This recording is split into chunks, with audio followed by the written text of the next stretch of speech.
but then the tools that we have are going to be found here in the groups, assignments, and challenges section. And so I'm going to start with the grouping tool.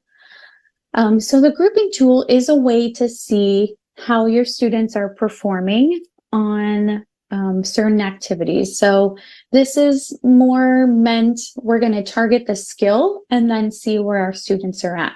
So some teachers like to use this to determine,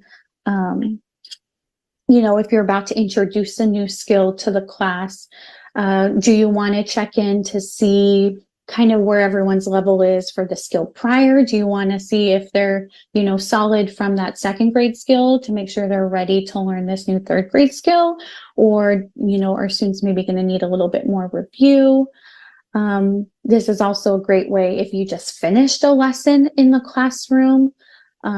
Teachers can check in on that skill and see, have my students got to it into their learning path yet?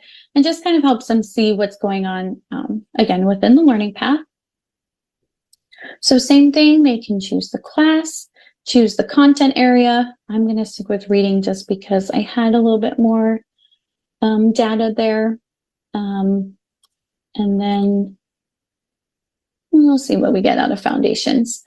And so this is where teachers can really find the specific skill. And then we have this feature called auto group students.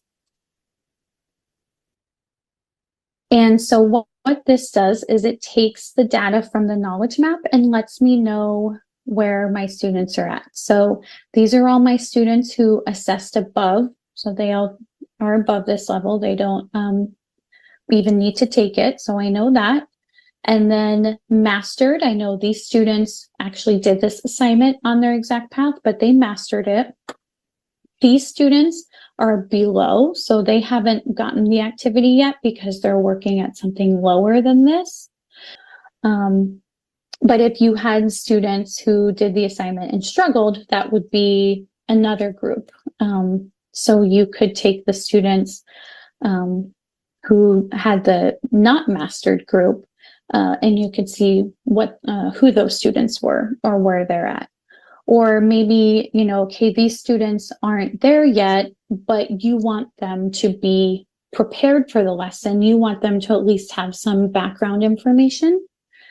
So there's going to be a couple of different ways teachers can push out assignments, and this is the first of the couple different ways.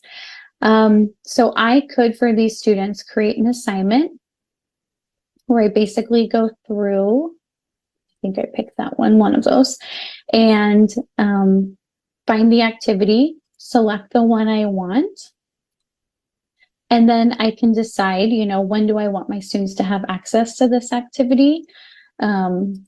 I just want them to see it for the next few days, and then if I enforce the dates, it'll be turned off, and it has just the 2 students from the group, and I could do assign.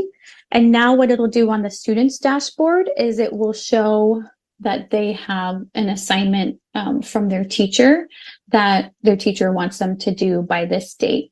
And then, of course, I would let my students know that occasionally I'm going to be pushing out assignments to you in exact path that I need you to do first before, moving on in your learning path. And what this does is it basically takes the assignment the students haven't seen yet and puts it into their dashboard, and they'll be able to click into it and do the exact path assignment. But then that way, when you go to teach it in the classroom or revisit it, that every student has had the opportunity to get exposure to that content.